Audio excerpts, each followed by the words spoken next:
Okay, so how to begin now? Well, number one is you sit in an upright posture. It doesn't have to be rigid, okay? But you don't have your feet sprawled on the desk in front of you. You got to remember into whose presence you are coming. So, can you cross your leg? I get asked. Yes, you can. You get comfortable but respectful. All right. Then they would read a short passage. This, I think, is somewhat optional, but if some sacred reading, and I always usually ask people, make it not another meditation book, because you're going to do your own, all right? But some sacred literature that works for you, okay, that you're comfortable with, that speaks to you. Take in a few deep breaths.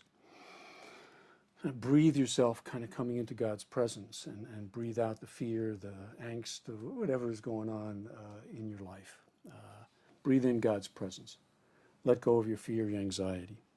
And then you begin to write. You write a question, okay? You write a question.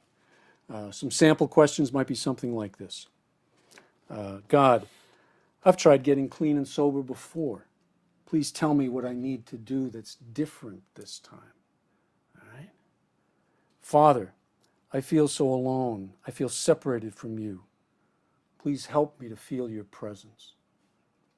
Another might be, I don't even know who you are. Please talk to me.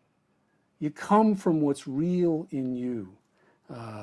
Lord, I need guidance today because something big is coming up in my life. And you write down just what that something big is. I'm afraid. Please help me. That's all. Short little question. But the key is it's an honest question. It's coming from a genuine need. All right? And then what do? You listen for God's voice.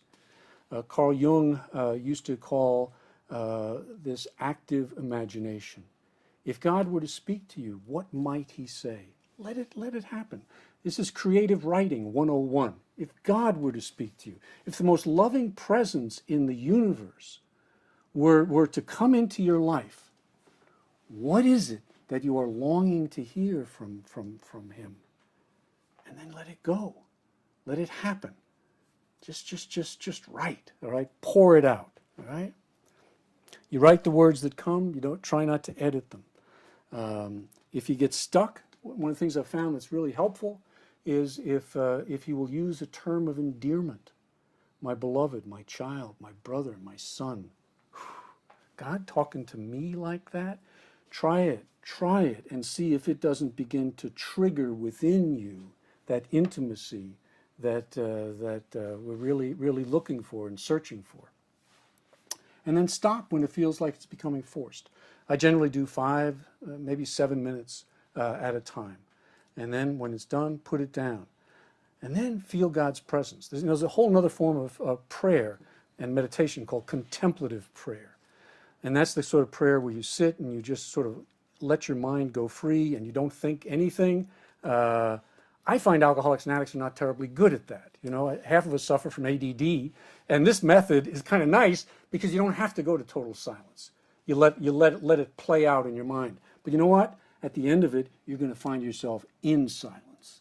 You're going to find yourself connected to God, and he's just given you the answer to something that your heart has been longing to hear, maybe for many, many years.